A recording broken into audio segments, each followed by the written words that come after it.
Okay, we're live now, Rob. Thank you. I'm just letting Richard Spencer in. Oh, brilliant. Morning, Richard. We have a full house. If I pass over to you, Philip, to open the meeting. Okay, Rob, thank you. You might have to speak up, Philip. Is there a controller for that?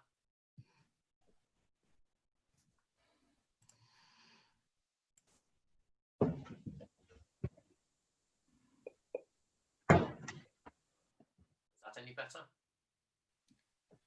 It's still quite faint. I'm on maximum as far as I know. Is there something I can do to increase it still further? Tamar, can you I suggest don't anything? know. I mean, is it the volume on your laptop, on your computer? No. Well, that's If you on, turn that right up. that's on maximum at the moment. Oh. Well, if you start, and if we can't hear you, then I'll take over if you like. Okay. Right. Welcome, everyone. I've been asked as the outgoing chairman to begin by welcoming those members of the public and the press who are watching the live stream of this meeting via the council's website. Sorry, I really can't hear. Rob, I think Oh, you might I'll have take to over. take Yeah. over. Sorry. Yeah. I'd like to begin by welcoming those members of the public and press who are watching the live stream of this meeting via the council's website. Due to the government guidance on social distancing, this meeting is being held remotely in line with the revised guidance received from the Department for Education. Minutes of the meeting will be produced in the usual way, and a recording of the meeting will be available to view on the meeting page of the council website. To enable the meeting to run in an orderly manner, I would ask all members of Forum who have video cameras to keep their video cameras switched on for the duration of the meeting and to keep their microphone muted except when the chairwoman invites you to speak. Officers will join us to introduce their reports in the same way. Any members wishing to ask questions or make a comment should indicate this by clicking the raised hand function on the right-hand side of their screen. When I invite you to speak, please unmute your microphone and ask a question. That will be later in the meeting, and then mute again to allow the officer to respond. I would ask for your patience if you run into technical problems, and should this occur, the chairman will declare an adjournment while the fault is addressed and the public broadcast will be paused. If this is not possible to address the fault, the meeting may be abandoned until such time as it can be reconvened. What I'd like to do now is to start a roll call to establish who is present. When I call out your name, please confirm your attendance by unmuting your microphone and stating that you are present and the sector you are representing to help the public. I will start off with the voting members of Forum. Adrian Ball. Yeah, I'm present, representing the academy sector. Liz Bassett. Yes, representing CPH, Cambridge Primary Heads. Christopher Bennett.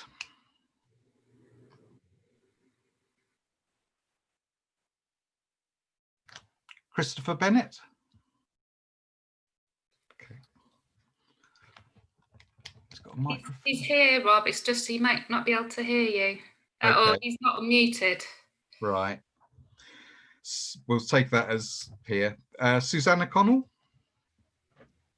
Here representing primary academies. John Colpin. Here representing the academy sector. Tony Davis. Yep, here representing Cambridge Primary Heads. Joanne Hardwick. Here representing the maintained special schools. Thank you, and I believe this is your first meeting, so welcome. Philip Hodgson.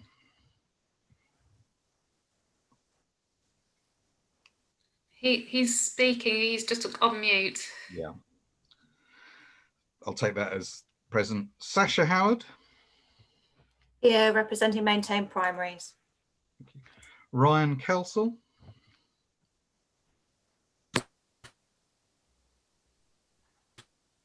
You need to unmute your microphone, Ryan.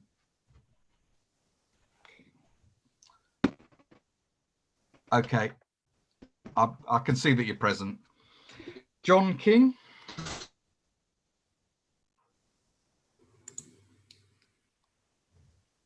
Yeah, I'm here representing the academy. Jeremy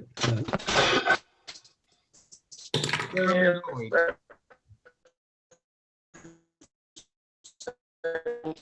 Yeah.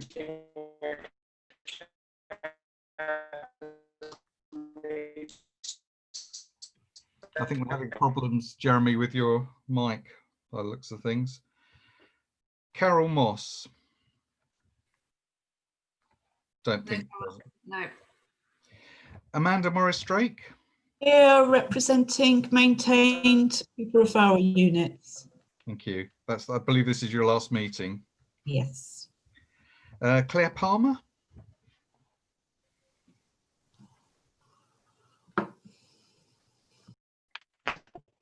Present, representing maintained nursery schools. Thank you, Claire. I believe this is your first meeting. Welcome. Yes, thank you. Deborah Parfitt. Here representing the early years provider reference group. Patsy Perez. Hi, here representing primary school trusts. Thank you. Yeah. Richard Spencer. Present, representing secondary academies and Cambridgeshire secondary heads. Paul Stratford. Present, representing maintained governors. Kim Taylor. Dr. Yes, Kim Taylor. Thank you. Yes, here representing special school academies. Thank you. Guy Underwood. Present, representing primary school sector. I'm now moving to our observer representatives.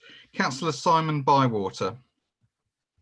Present, I'm the chairman of the Children and Young People's Committee at Cambridge County Council. Thank you. Julie Cornwell. Present, representing support staff in schools. I work for Unison. Thank you. Councillor Peter Downs. Present. Thank you. Thank you, Peter. I think we're having trouble with your microphone hearing you. John Devine.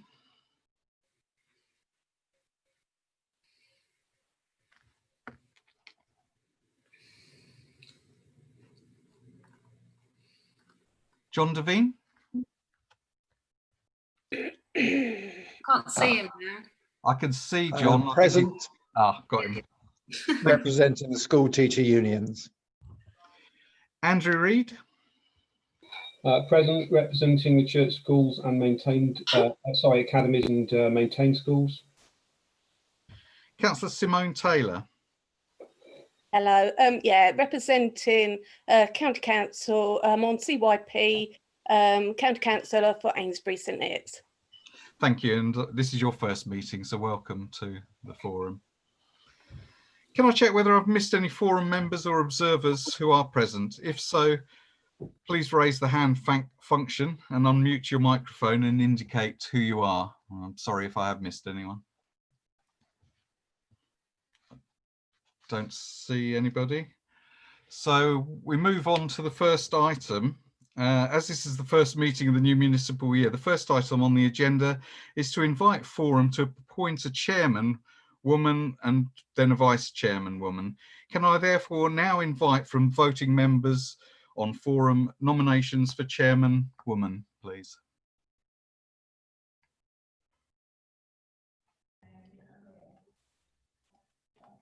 Can I nominate John Colpin? Thank you. Can I have is there a seconder? Yes, Christopher Bennett. Thank you. And are there any other nominations? Can't see anybody. In that case, with Forum's agreement, can I welcome John Colpin as the new chairman of the Forum, if you'd like to take over.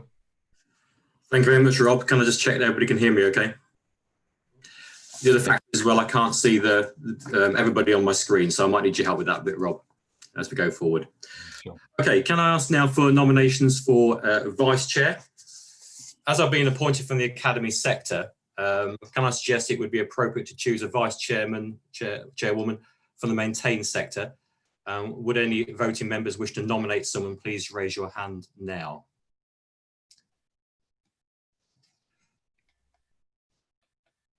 I believe I'd like to nominate Paul Stratford. Can I second that? Sorry, was there a seconder for that? Sorry, I didn't. Yeah, Rob, Susanna. Thank you. Do we have any other nominations? In which case then, welcome, Paul. Thank you. The Vice Chair. Thank you, John. Okay, before we carry on, can I just thank Philip for his many years of service to actually Forum in total, which I think is more than 20 years, but obviously over the last few years, actually chairing Forum, for his calm and thoughtful perspective and leadership during what have actually been very challenging times financially for Cambridgeshire. We're obviously delighted that he's chosen to remain as a member of Forum for the time being, that we can actually sort of build upon his knowledge and experience. But I know that he's given a lot of time to Forum over the last few years, and certainly all of us appreciate his efforts and his dedication. So we move on then to item 2 on the agenda, which is apologies for absence and declarations of interest. Rob, do you have any apologies for absence? Yes, I've had an apology from Joe McCrossan representing the Roman Catholic Diocese of East Anglia. That's the only formal apology I've received. Okay, thank you, Rob. Does any member wish to declare any disclosable pecuniary interest or non-statutory disclosable interest?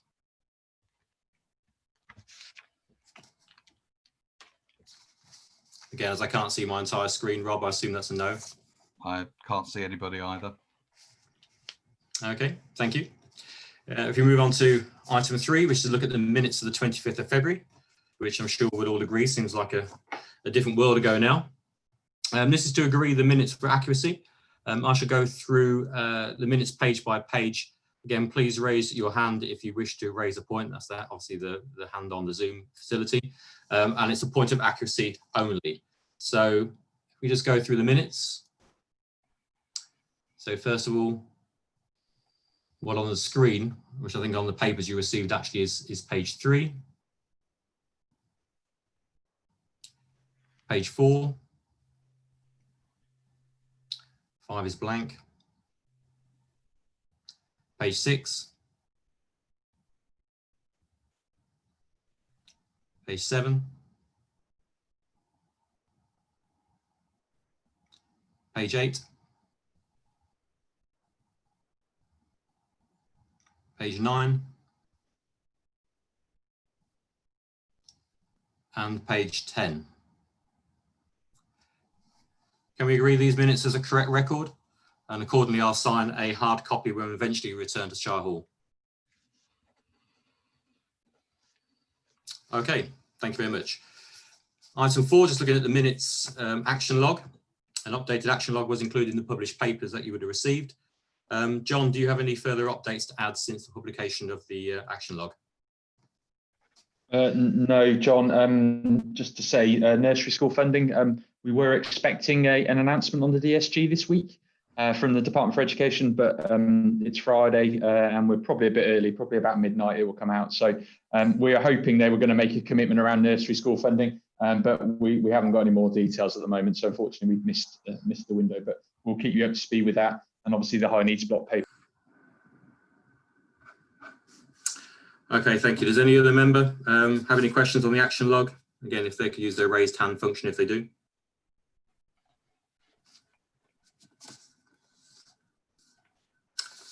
Okay, I'm assuming, Rob, no members have indicated they wish to speak, so we'll take the action log as noted.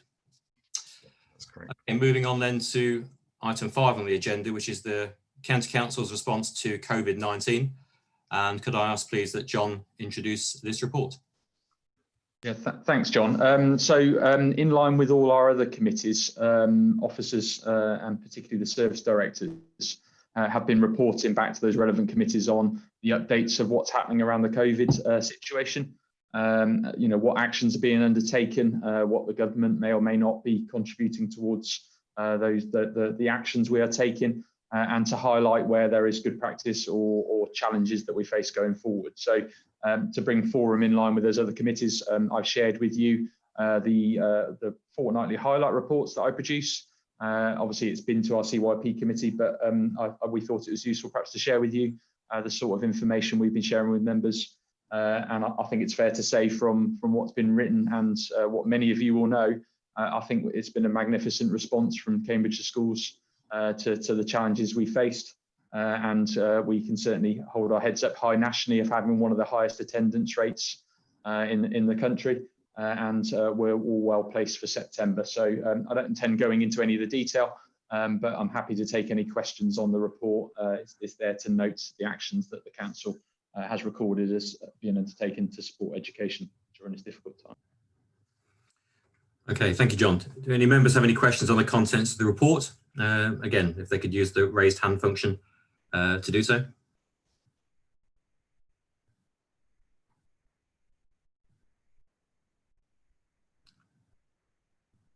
So, Rob, if you could unmute.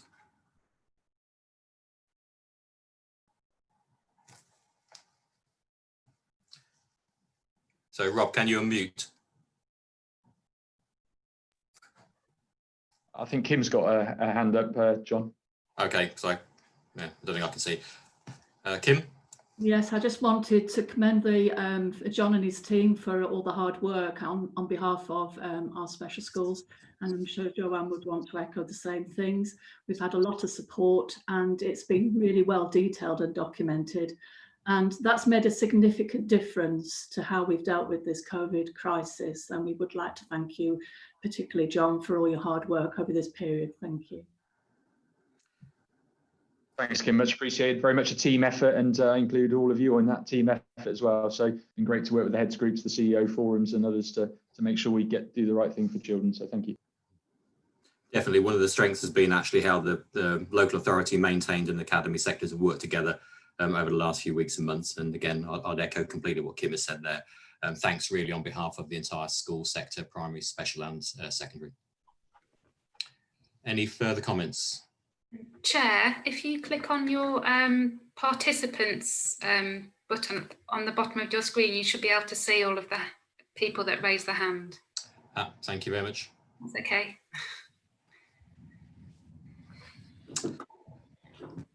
Okay, assuming there was nobody else there, in which case then Forum is asked to note the continuing commitment of leaders and staff across children's services and partner agencies to ensure that education needs of all children and young people continue to be met.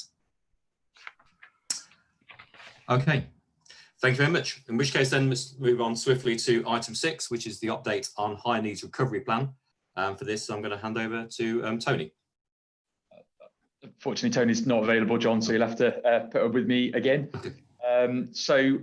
Obviously, when we last spoke to you in February, one of the decision-making processes went through was around top slice on the budget. Obviously, we've shared with you previously the recovery plan for bringing balance back to our high needs block. Certainly balance in terms of cash balance rather than necessarily repaying deficit. We've shared with you on an ongoing basis what our recovery actions have looked like. The report we've submitted to you is very much an update. We've had to put on hold some of the activity around some of the changes we were proposing. So, for instance, the change in top-up rates that again we've shared with you previously, we felt as a result of being unable to effectively consult on those while schools have remained closed since the 20th of March, that we could not make those changes and undertake a full and thorough process with both schools, parents and the wider stakeholders involved. So we've not been able to do that. But what we have done in the report is captured all the actions that have taken place since that time. You know, we have moved forward quite significantly. So our model of predicting future demand for SEN is now complete. We've undertaken and completed our review of enhanced resource provision. We've made changes around our high needs block and in terms of the changes in terms of delivery of services and the review we've undertaken there. Chair. Sorry, can we just stop the meeting for a moment? Philip has shared his screen, so we can just see Philip's screen. Can you unshare your screen, please, Philip?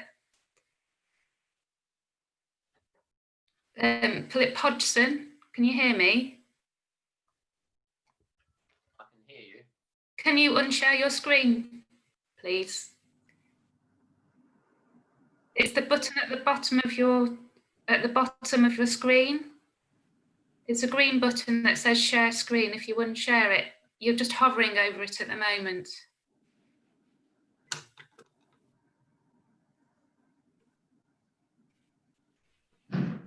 I'll have to admit you to the waiting room for a moment, Philip.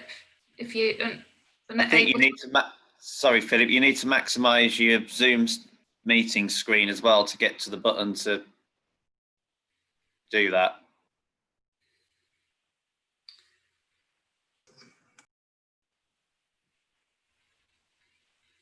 If you click on It goes to the waiting room. Yeah, I'll just do that. Okay, there you go. Should have done that. There you go. Okay. Very cute dog, though, I have to say. As I was saying, there's a range of actions in there. We've given you updates. Obviously, what the next stage will be is across the autumn, particularly around looking at our funding for high needs, the proposed new model around top-ups that we're working on in the background. We will come back to you. So I'm happy to take any questions on the issues raised in the paper or the progress we've made today. Thanks, Jeff.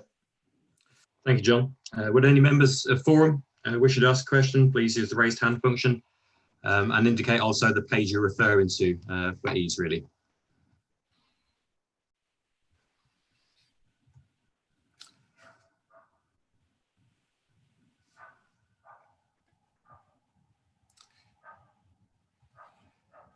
Okay, so at the moment, again, Rob, just confirming, I've got the window up in front of me. I can't see any raised hands at the moment. So I'm missing I think I can see Kim Taylor has put her hand up. So I wanted to really ask, if I may, is we've obviously not been able to engage with the recovery group of members on this committee during COVID because it's not been possible for lots of reasons. I think the question I want to ask is just generally, is this a better position than you expected, Jonathan, or do you think actually during COVID the situation has worsened? I think it's a really relevant question. I don't think we quite know yet, to be honest, Kim. I think the response to support children with SEN. We haven't made fundamental changes to anything yet. Through this process, certainly our outturn figure isn't suggesting any change currently. What we do know is that there have been more EHCP requests come through. I think that schools have been catching up with some of their paperwork and the processes they're going to go through. As a local authority, we've continued to undertake our legal obligations around the statutory processes that we need to work and follow through. I think the pressure we're going to have on this budget is when we go back to school, when we see that the needs of children will be different, and obviously a lot of work's been done around reviewing education, health and care plans. We have used our best endeavours to make sure we understand those needs. I think until we have full attendance back at school, we won't necessarily know some of the longer term implications. So, for instance, behaviour, are we going to see more fixed terms exclusions? Are we going to see more needs for different assessments for pupils? Will there be more permanent exclusions? I think it's an unknown, but it's an area we're going to have to really pick up and focus in on because we need to meet the needs of these children. So I can see the financial position may certainly change. I think what we've laid out in Appendix A is still remaining our intention in terms of changes, because I think that's all we can do. I don't think there's still a magic bullet to resolve the issues we've got our high needs block. What we can do are the fair, appropriate, child-focused changes that don't affect and make a significant impact upon those children. Not saying there isn't an impact, but this is still what we feel comfortable with doing at the moment, but we'll keep that under review as and when we learn from schools what's happening in September. I just wanted to make members aware that the Office of National Statistic Data at the end of the last school year, or the last financial year, which has been recently published, is indicating more EHCPs nationally and therefore more pressure on local authorities and more children at school action. And I think significantly that's going to put pressure on this local authority like others. And many special schools in particular are going to face, and other schools across all phases who've got special needs children, are going to face many difficulties actually supporting children on the return back to school. There'll be many issues around mental health issues, there'll be many issues around re-establishing provision, and a lot of training that will need to be caught up, which will actually have pressures on school budgets. And obviously, it just leaves schools in a sense of uncertainty with this recovery plan currently. And it's not something that we need to be over concerned about, because leaders have got a real fix on this. But I think the important thing is to appreciate these pressures.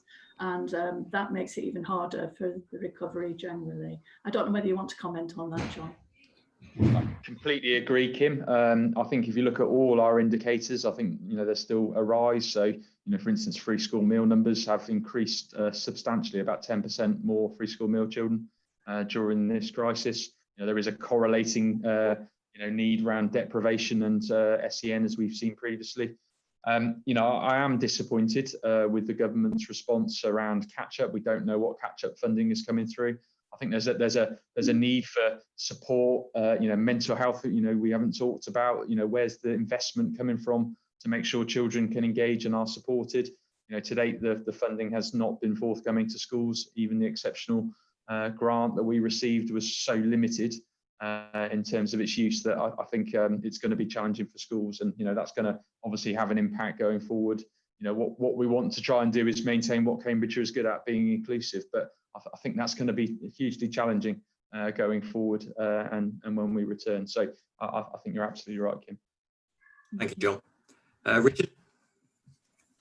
Hi, John. Can I just echo the things that others have said about the response from you and your team during this period? It's been absolutely superb. And I know school leaders have valued your updates and the timeliness and the detail in them. I must count myself among those. Thank you.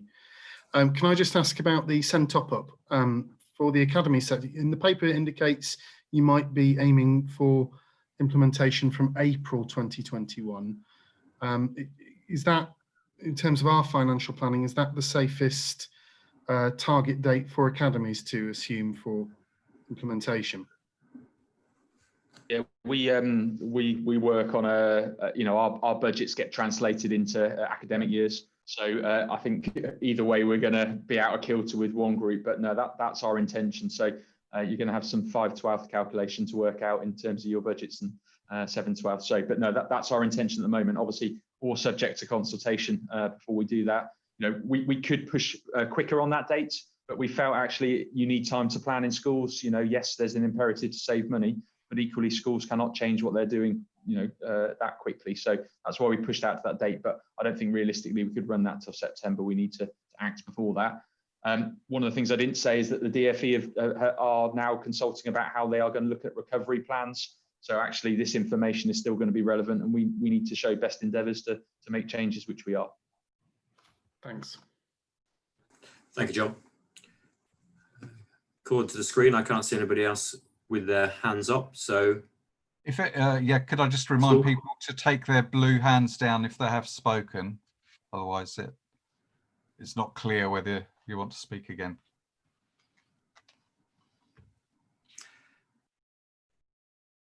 Okay, Kim, do you want to speak again? Your hand seems to have gone and then come back up again.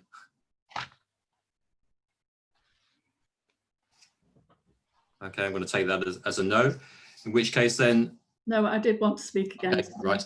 I think the important thing is to recognise is that with all the COVID budget sort of support that we're receiving from central government, that there isn't any additional support coming to the local authorities support SEN. We've asked that question in many national forums, and the explanation has been that we have to use existing resources. I wonder if with all the additional costs that are likely to be incurred for special schools in particular in relation to PPE, and also other costs related to supporting the schools and other aspects of the whole system, whether there is a case for asking for an additional fund directly to come to support during the COVID period, because all the financial support will come to an end at the end of this month, really, for most people. And really, that's going to be an additional pressure and actually probably increase our deficit further. I think, Kim, that's something, you know, we've certainly raised consistently with the DfE about funding. You know, for instance, we provided PPE for schools. That's cost the local authority in excess of £15,000, and we've had no recourse from the government for that money whatsoever. And I know in schools, you know, the limitations of funding exceptional cleaning, a little bit of exceptional time for opening, and free school meals, which you had to provide anyway, hasn't been sufficient. So I think it's probably worth me having a conversation with Simon about an approach to that, and maybe we could work with John on maybe making a representation to government for additional funding to come down. Obviously, what we don't know is the flexibility or even the quantum at school level of the catch-up grant, and whether some of that could be used to support, you know, these costs. What it won't fund is the costs that have been sunk, and I'm very minded that every school has a slightly different scenario. You know, some schools actually probably have made some savings, particularly around things like meals. Others certainly not, and have had other costs that far outweigh that. So I think it's worth making those representations. You know, I've been meeting weekly with the MPs. I've raised that on a number of occasions, that there is no direct funding. I think if schools could probably help us to know exactly what's missing, you know, what they've had to fund that they haven't been able to recover. Obviously, on the exceptional grant, there is a other box that's saying it's subject to review. You know, we've been encouraging schools to put those items in there and flag what they're for. But equally, Kim, I think it's a good idea that we raise that. So I'll certainly talk to Simon and then to John about whether we can do something more formal. Thank you, John. Councillor Bywater. Yeah, thank you, Chairman. Yeah, just really wanted to echo, you touched on, you know, I think it's important to say that we have been lobbying all our local MPs in relation to this. It almost sounds like Groundhog Day, this meeting, that we seem to have this conversation all the time. But as most of you know, and to the new members of the forum, I'm more than happy to put my name to paper and make representations to get as much funding as we can from government. So that's more than happy. So John, if you want to draft something, we can do it.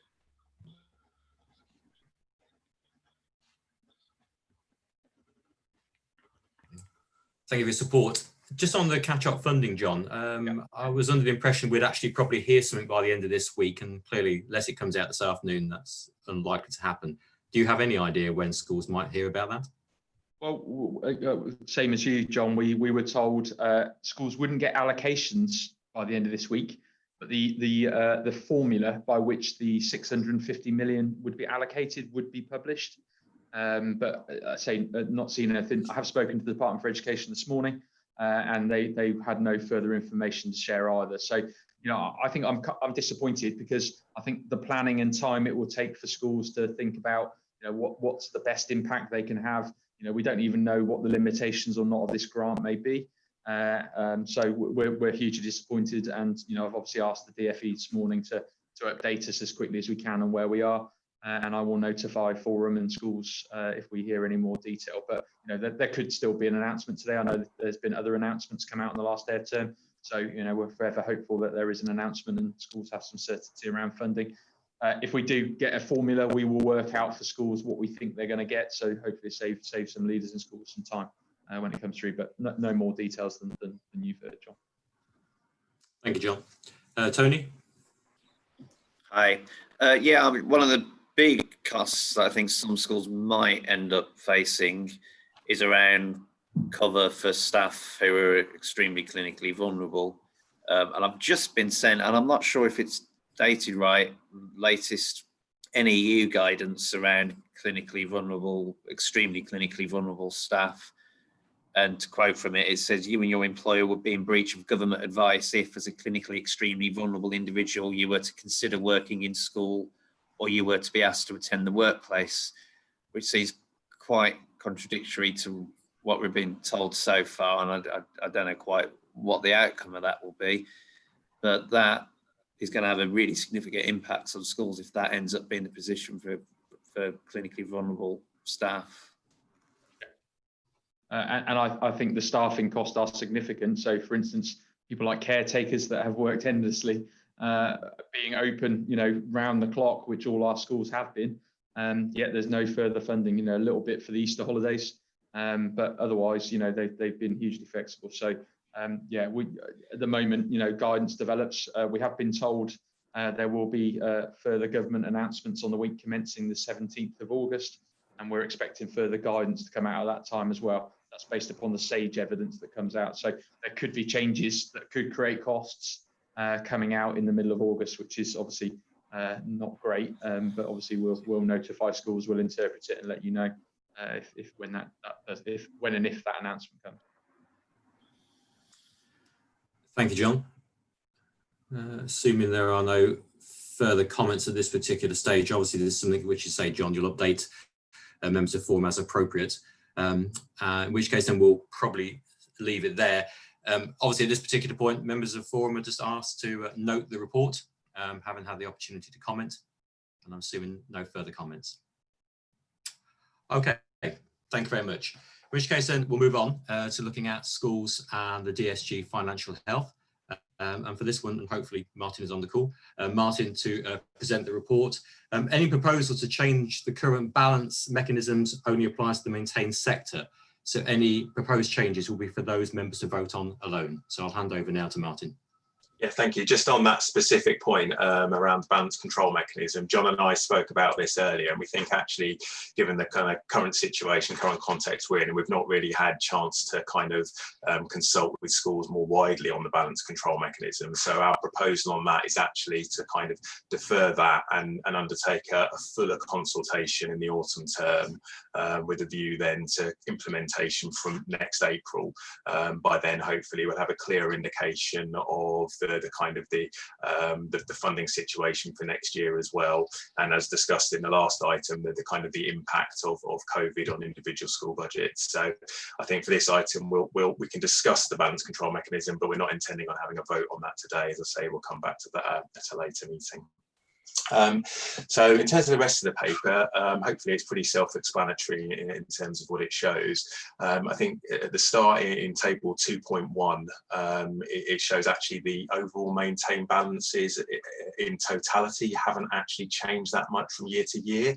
However, when you look at individual school balances within the maintained sector, there has been quite significant fluctuations, both in upwards and downwards in some individual cases, depending on individual circumstances. So that's obviously something that needs to be considered.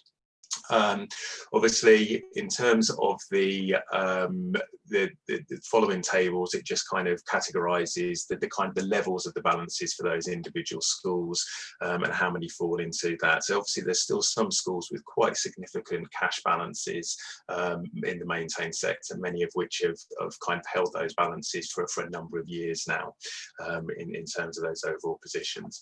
So section 3, as I say, talks about the balance control mechanism, and we can obviously have a bit more of a discussion about that. Obviously, for members of Forum who've been part of Forum for a while, we obviously did have the balance control mechanism in place.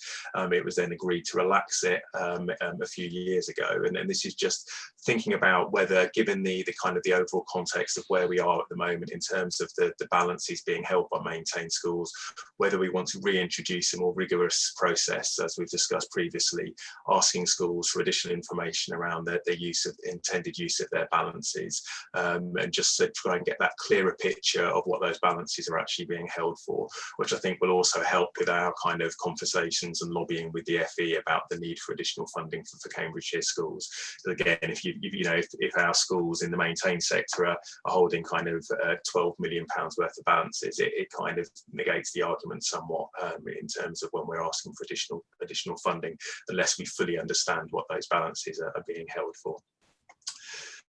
In terms of that, section 4 just talks a little bit about the current deficits. At the end of the financial year, we had 10 schools who ended 10 maintained schools who ended the year with a slight cash deficit at the end of the year. We've actually only got a handful of schools who have kind of submitted an unbalanced budget in year.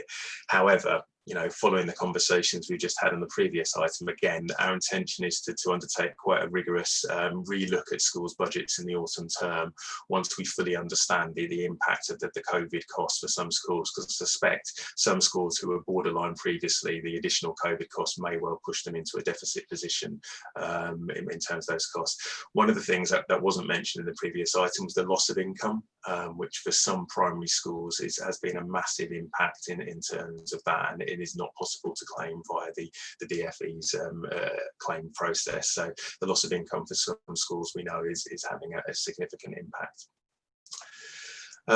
So then section 5 and in the appendix, we just talk a bit about the academy balances. I know this was a point that came up whenever we've put this paper together previously around that comparison with academies. So what we've tried to do is pull out the published balances from the academy accounts returns, which the DFE publish. Obviously, we can't validate those, so it's just based on that information that has been submitted. So it does come with a bit of a health warning and caveat in terms of the accuracy of that data, but it is in terms of what the individual academies and academy trusts have submitted to the DFE. Section 6 then just talks about the overall balance, and things John kind of alluded to in the high needs paper. We're now carried forward a cumulative DSG deficit of 16.6 million from the end of last financial year. That increased from the 7.2 million from the previous year. So the overall in-year DSG overspend last year was 9.3 million. Effectively 11.6 million of that was a high needs block overspend, which was offset by some underspends in early years and some one-offs around recoupment, rates, revaluations, and the like, and things like that. So as I say, at the moment, based on our current forecasts, we're looking at probably an in-year overspend around high needs block of around 12.5 million, which is kind of in line with where we were last year. That's before any mitigations have taken place. So obviously, if that is the position at the end of the year, we're looking at a cumulative deficit in the region of 29 million. You know, and as John said, you know, although we're looking at ways of bringing things back in balance, it's that cumulative deficit which is the real issue going forward. The government have changed, or the DFE have changed their requirements now. So previously, as John said, we had to submit a DSG recovery plan. It's now very more about providing information and meeting with the DFE and having a conversation.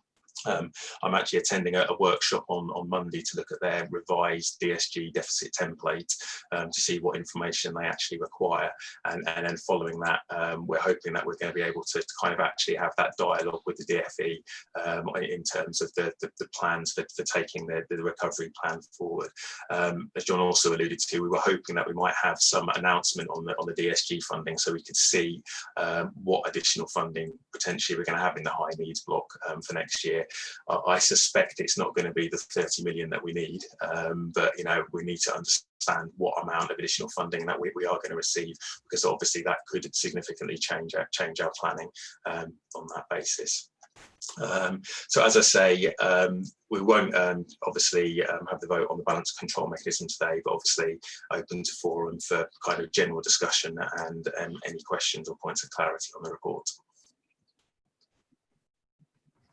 Thank you, Martin.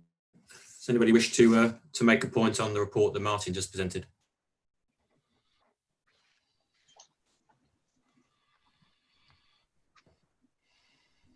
Stunned silence, Martin. Everybody's very happy what you've proposed. I think it's important, as you say, to actually sort of mention the loss of income across schools in terms of out-of-school clubs. For the secondaries, a number of those will have lost money through, for example, sports centre facilities. And only probably when we get into the autumn term will we see the impact of that. And of course, any sort of second spike that comes along, which means those facilities may have to shut again.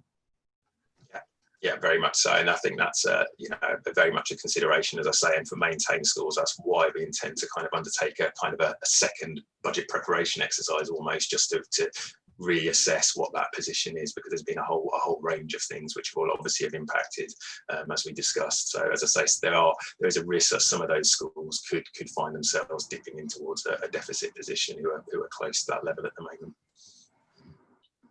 Okay. Right, just to Adrian. Yeah, thank you, John. You've gone back onto mute, Adrian. Oh, sorry, I let go of my button. We were asked to obviously note the appropriateness of the control mechanisms in 3.3, 3.4. Whilst I agree it's completely the right call that if there are excess balances and a school goes in, a school becomes inadequate, that the excess balance is used to support school intervention strategies. My only comment would be, I think it needs to be here necessarily, but to note that the receiving trust should be involved in what that intervention would look like, because you wouldn't want to, in that period between the school becoming inadequate and getting an academy order and conversion, a series of interventions put in place that may contradict or not necessarily be aligned with the approach of the receiving trust.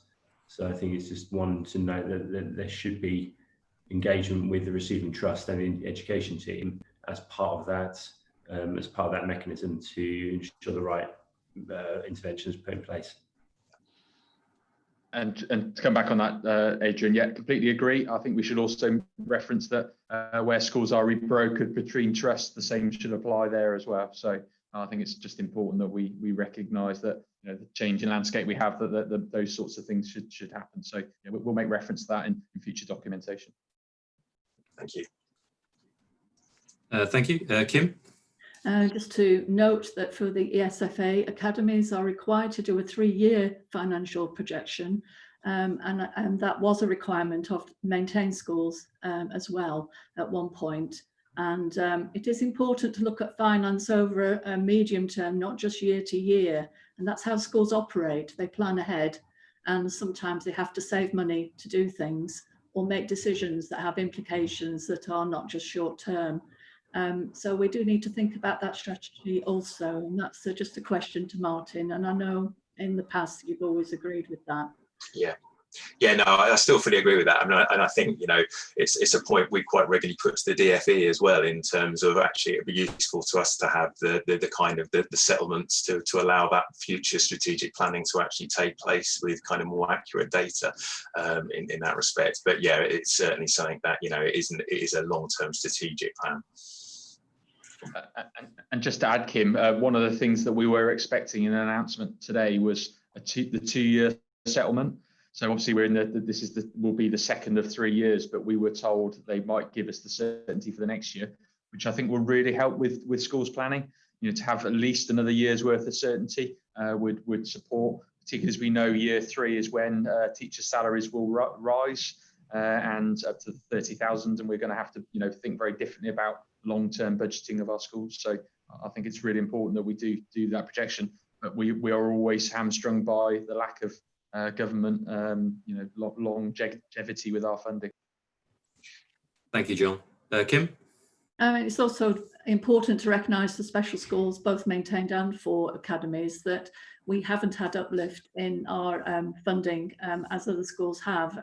So most of the pay awards are having to be financed through our existing budgets, and that is important when you're thinking about deficits or otherwise, or even balances within special school budgets. We have to project forward for 3 years and make sure our staffing will carry on, because that's important with the same group of children, and that's becoming quite a dilemma for us.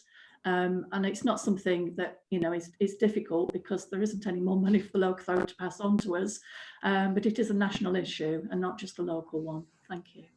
And just in terms of the teachers' pay grants, the teachers' pay there, we're actually expecting the teachers' pay grants to be baselined into the funding for next year. So it's going to be really interesting to see how that is applied across the sectors and what that actually means in practice, because that could have some quite significant implications. But again, until we see the detail, we don't know what that actually means. But yeah, certainly recognise those points you raised there, Kim.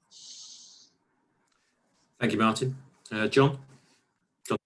Yeah, just to flag up that the maintained nursery sector is facing many of the issues that Kim has outlined.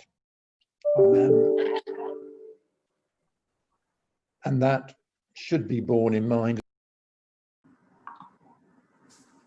Yeah, John, I think I echo that. You know, we have a very diverse way of funding education settings. You know, we've just literally crossed 3 different blocks with 3 different rules around way funding works. I think one thing we can say is consistently is that cost pressures have not been funded, regardless of what may have come through to the schools block. And absolutely right, nursery has had a bit, special schools haven't, but none of the funding has been sufficient to match the increases in just inflation, let alone pay inflation. So it's very, very challenging, and we acknowledge that. Thank you. Peter Downs.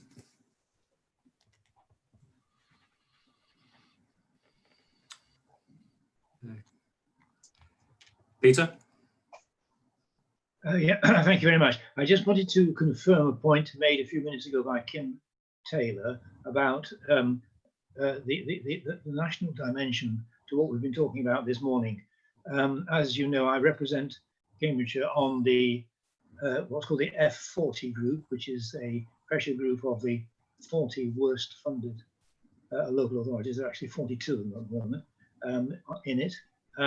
We met recently by Zoom, and we all were very anxious and upset and so on. I want to make it quite clear that the difficulties that we are facing in Cambridgeshire are not dissimilar to those faced in the F40 local authorities. So although we have just welcomed the report that Martin has provided, we welcome it as a report. I don't think we welcome the content, the direction of the content, but we thank him and all the other officers for their detailed work. But we find the whole situation deplorable in terms of the government's financial contributions.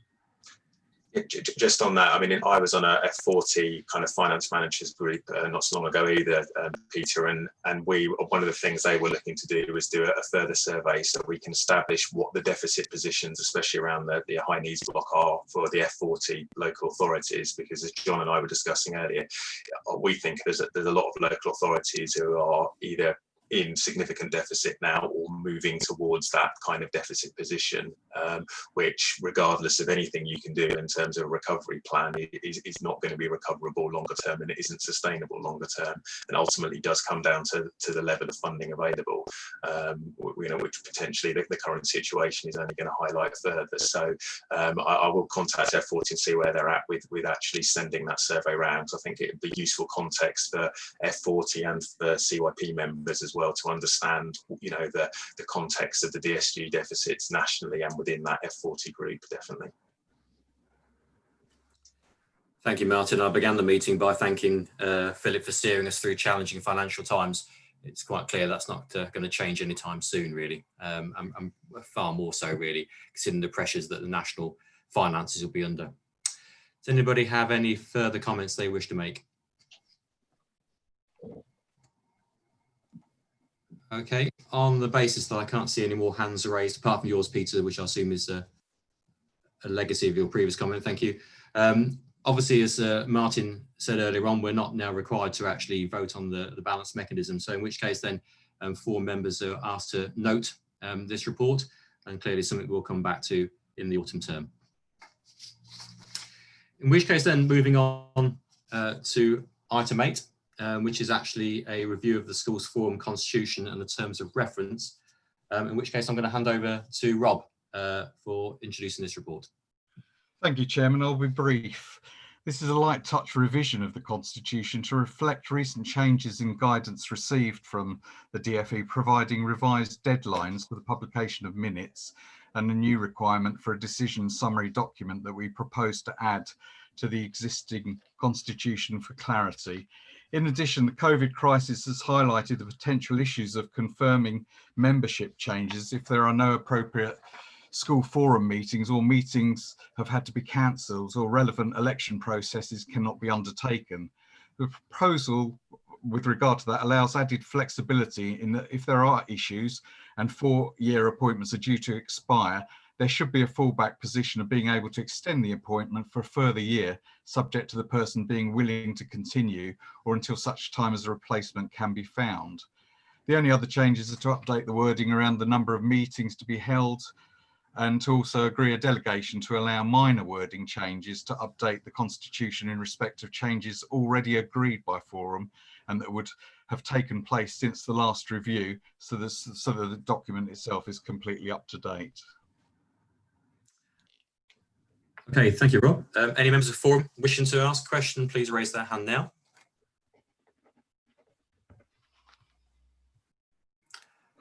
Again, I can't see any hands raised at this particular point. So as the report recommendation seems straightforward, unless I see any raised hands objecting to the proposed revisions, can I take it that Forum are happy to agree the changes as set out in the recommendations A and B?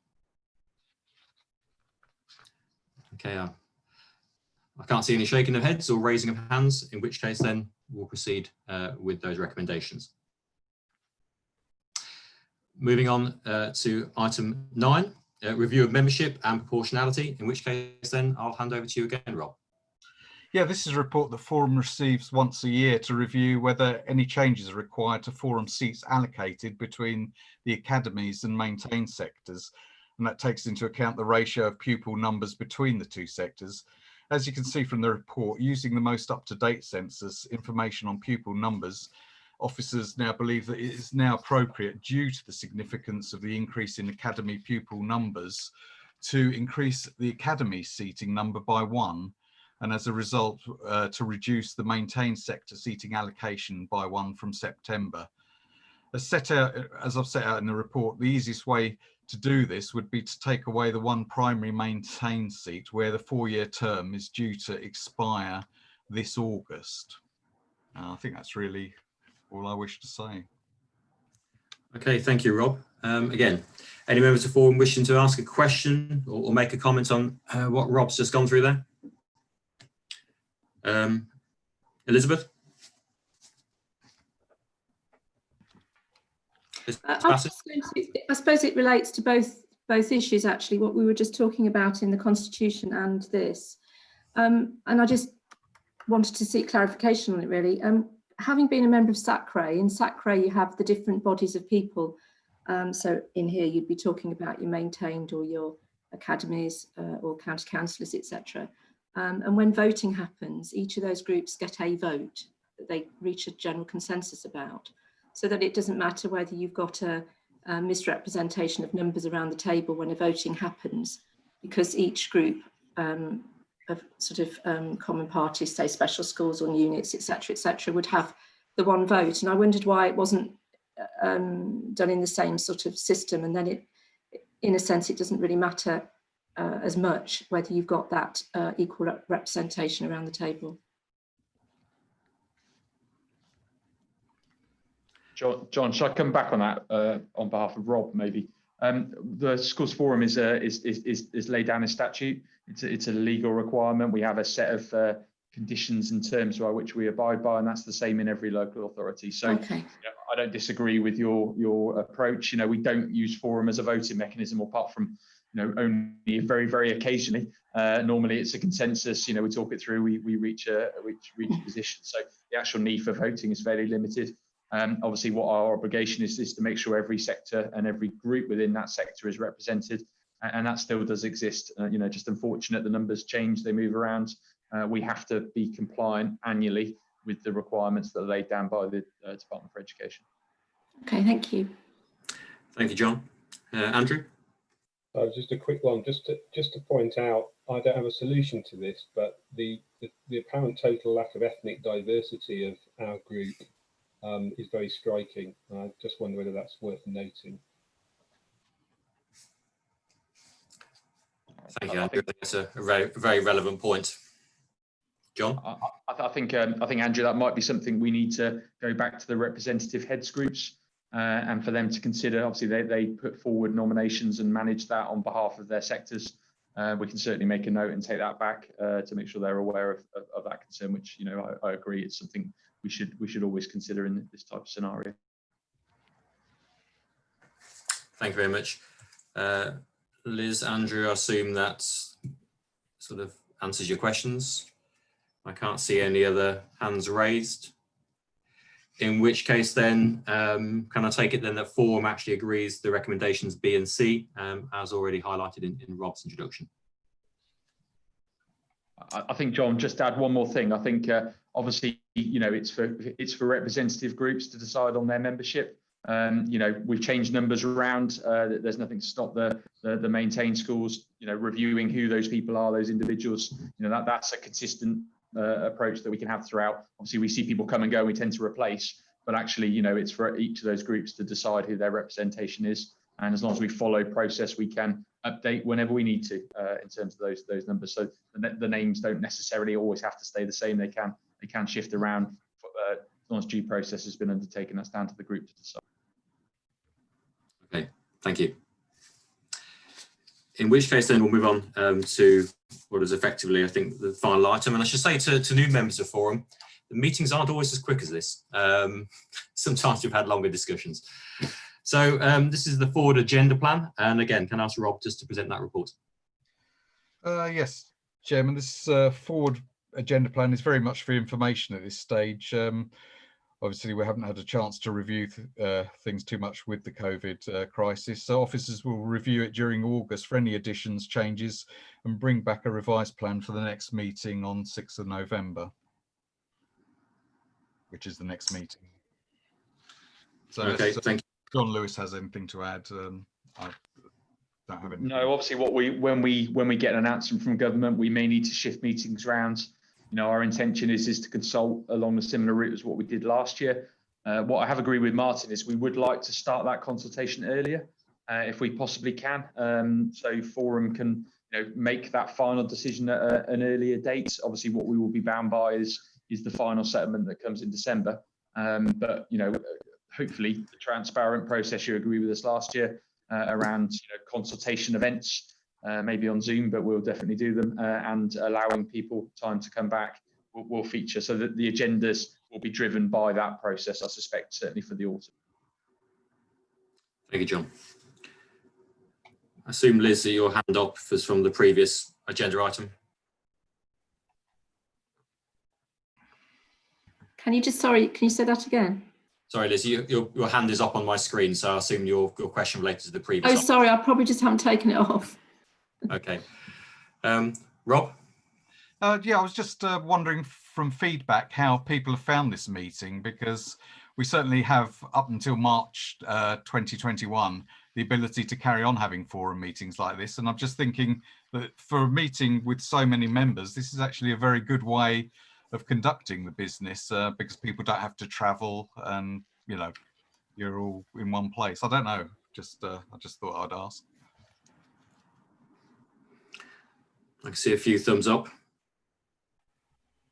I will clearly need to get a bigger screen. Doing a great job, Chair. I mean, on that basis, would the 6th of November one be another virtual meeting? I mean, it may have to be anyway, obviously. Yes, please. That seems to be. Yeah. We perhaps don't have complete consensus on that, so perhaps that's something we come back to in the beginning of the autumn term, and sort of see where we are in terms of general meetings and so on. But it may be that we can have some of the meetings which are at Shire Hall and perhaps others which are Zoom meetings, because certainly some of the issues that we'll have to get to grips with, it may well be better that actually we're having that conversation in the room. But otherwise, I think this mechanism can work for a number of those meetings. Okay, in which case then, again, members, just to sort of note the agenda plan going forward. Just before we conclude this meeting, just a few thank yous, really. Thank you to Amanda, for whom this is her last forum meeting, and again, has contributed over a number of forum meetings. Thank you very much to Rob and Democratic Services, really, for all they've done over the course of this year and actually setting up this particular meeting and the challenges that has brought. And thank you again to John and to Martin and to the rest of the local authority team for their efforts over the course of this academic year, but in particular over the last few weeks and months. I think it has been extremely impressive. And to all of you, thank you for your support of Schools Forum. And I wish you all then an enjoyable and relaxing and safe holiday over the next few weeks. And this concludes the business of the meeting. And anybody watching the meeting, I now declare the meeting closed. Thank you very much. Thank you.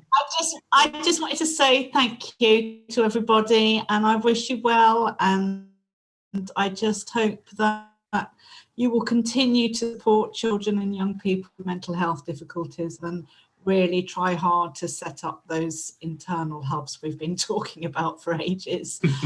I really hope that gets off the ground next year. I know funding is going to be tight, but good luck with everything. Thank you. And I think this is the opportunity really for us to take in terms of rethinking what education actually looks like and starting to deliver on some of those plans which you described there. What we have to do as a sector is to be a bit brave about what the future actually looks like. And I think, as you say, supporting the well-being and mental health of pupils is absolutely central to that. So, absolutely. Absolutely. Yeah. Okay, I'm going to end the recording now. Okay. Thanks, Amanda. Thank Thank you. you.